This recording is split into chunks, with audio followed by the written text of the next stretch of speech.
sekolah, dan interaksi sosial. Manusia adalah makhluk sosial. Ia tidak bisa hidup sendiri. Manusia memerlukan manusia lain. Oleh karena itu, manusia harus berhubungan atau berinteraksi dengan manusia dan lingkungan.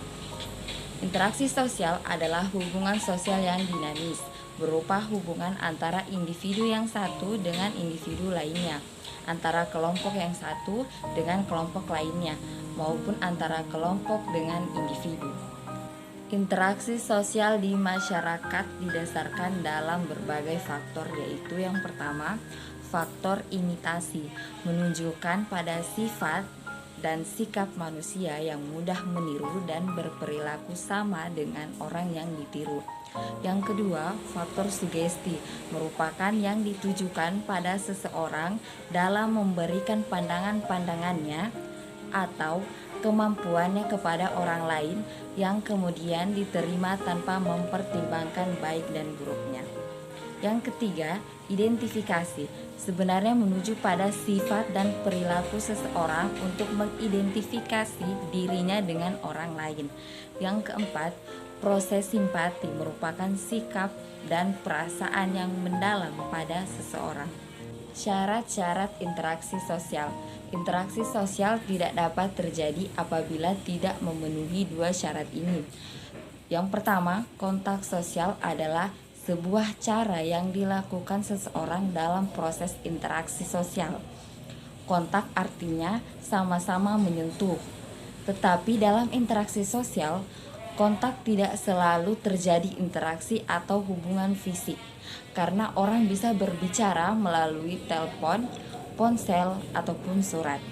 Yang kedua, yaitu komunikasi. Komunikasi menjadi satu di antara syarat interaksi sosial, karena dengan adanya komunikasi, pesan yang ingin kita sampaikan jadi tersampaikan.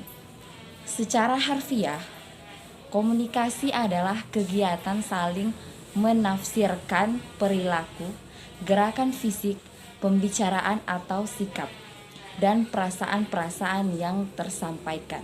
Ciri-ciri interaksi sosial. Yang pertama, jumlah pelaku lebih dari satu orang. Hal ini karena interaksi membutuhkan aksi dan reaksi. Yang kedua, adanya komunikasi menggunakan simbol-simbol tertentu. Simbol yang paling umum digunakan untuk berkomunikasi adalah bahasa. Salah satu yang perlu diperhatikan adalah simbol yang disampaikan harus dipahami oleh pihak-pihak yang berkomunikasi agar komunikasi tersebut berjalan dengan lancar. Yang ketiga, dalam interaksi sosial juga ada dimensi waktu, yaitu masa lalu, masa kini, dan masa depan. Yang keempat, adanya tujuan yang ingin dicapai. Tujuan tersebut dapat menentukan apakah interaksi akan mengarah kepada kerjasama atau pengaruh kepada pertentangan. Bentuk-bentuk interaksi sosial. Bentuk-bentuk interaksi sosial terbagi atas dua. Yang pertama, bentuk-bentuk interaksi sosial asosiatif, dan yang kedua, bentuk-bentuk interaksi sosial disosiatif. Jadi kita bahas yang pertama. Yang pertama itu bentuk interaksi sosial asosiatif. Yang pertama, kerjasama adalah suatu bentuk interaksi sosial di mana orang-orang atau kelompok-kelompok bekerja sama dan saling tolong-menolong. Yang kedua, akomodasi adalah suatu proses penyesuaian diri individu atau kelompok manusia yang saling bertentangan, kemudian mengatasi ketegangan. Yang ketiga, akulturasi adalah penerimaan unsur-unsur baru untuk menjadi suatu kebudayaan baru tanpa menghilangkan unsur-unsur yang lain. Yang keempat, yaitu asimilasi adalah usaha-usaha untuk meredakan perbedaan antara individu atau antar kelompok guna mencapai suatu kesepakatan berdasarkan kepentingan dan tujuan bersama. Yang kedua, bentuk-bentuk interaksi sosial disosiatif. Bentuk-bentuk interaksi sosial disosiatif terbagi atas tiga. Yang pertama, kompetisi atau persaingan.